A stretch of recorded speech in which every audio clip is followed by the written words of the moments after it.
कहानी की शुरुआत में हम एक जहाज को देखते हैं जो कि तूफान से गुजर रहा था और उस जहाज के अंदर ड्रैकुला नाम के आदमी का ताबूत रखा हुआ था।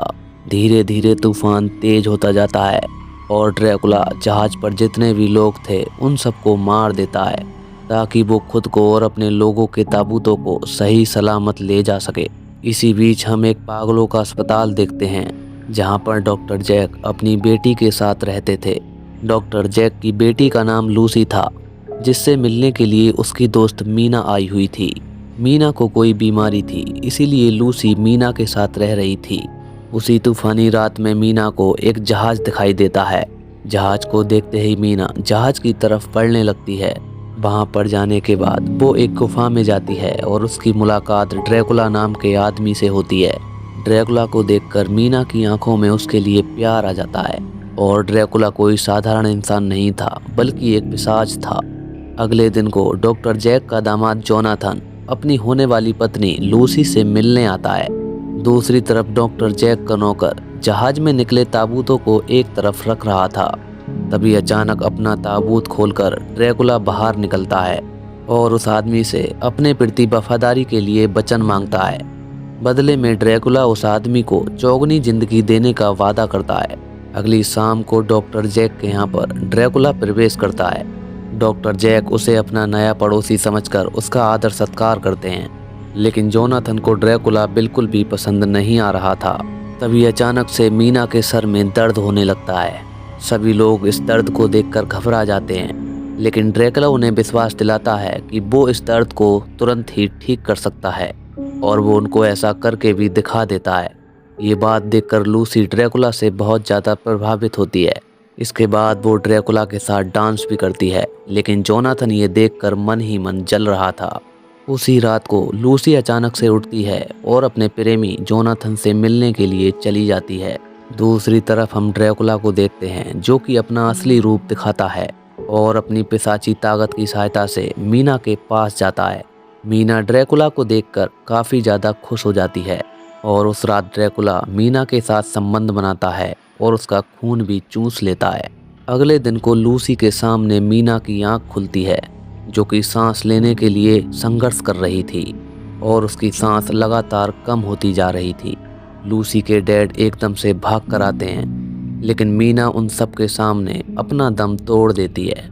इसके बाद लूसी उदास रहने लगती है क्योंकि वो मीना के मरने का जिम्मेदार खुद को मानती है, क्योंकि वो सोचती है कि उस रात अगर वो उसे अकेला छोड़कर नहीं जाती तो वो नहीं मरती।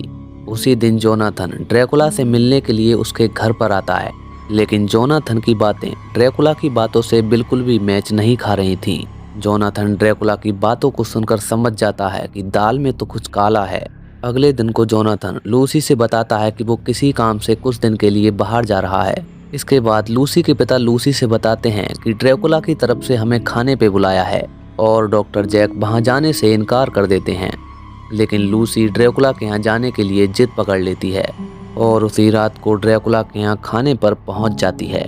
तभी हम स्टेशन पर पहुंचते हैं जहां डॉक्टर जैक अपने पुराने मित्र बेन हेंसलिंग से मिलते हैं जो कि पिशाचों के खोज करता थे और उन्हीं की बेटी थी मीना, जिसकी अचानक से डेथ हुई थी और वो इसी बात का पता लगाने आए थे। तभी हम ड्रैकुला के घर पर पहुंचते हैं जहां लूसी ड्रैकुला के पास आ चुकी थी। तभी ड्रैकुला लूसी से बहुत प्यार भरी बातें करता है।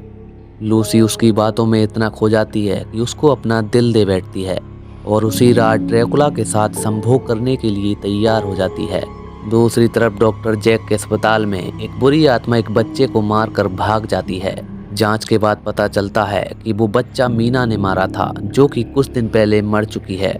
इधर हम ड्रैकुला के घर पहुंचते हैं जहां ड्रैकुला लूसी को अपने पत्नी के रूप में स्वीकार करता है और उससे वादा करता है कि वो उसे अपने राज्य की रानी बनाएगा और उससे अपना वंश बढ़ाएगा। उसी रात को बेन हेंसलिंग डॉक्टर जैक को अपने साथ लेकर मीना की कब्र के पास जाते हैं और पता लगाने की कोशिश करते हैं कि आखिर माजरा क्या है। इधर लूसी अपने घर में अकेली थी जहां उससे मिलने के लिए ड्रैकुला आ जाता है। लूसी तो ड्रैकुला के लिए पहले से ही तैयार बैठी थी। उस रात ड्रैकुला लूसी के साथ संबंध बनाता है और उसका खून पीने के बाद उसे भी अपना खून चखाता है ताकि लूसी भी ड्रैकुला के जैसी बन जाए। बेन हेंसलिंग और डॉक्टर जैक मीना की पूरी कबर को खोद देते हैं, जहां उन्हें नीचे जाने के लिए एक रास्ता मिलता है। बेन हेंसलिंग उस गुफा में चले जाते हैं और अपनी बेटी को एक बुरी आत्मा के रूप में देखते हैं, लेकिन मीना के हमला करने पहले से ही जैक बेन हेंसलिंग को बचा लेते हैं और मीना की एक बार फिर से मृत्यु हो जाती है। तभी जोनाथन घर पर लौट आता है और जैसे ही लूसी के पास जाता है वो उसे बेहोश देखता है और उसकी गर्दन पर उसी तरह के निशान देखता है जैसे कि मीना की गर्दन पर थे।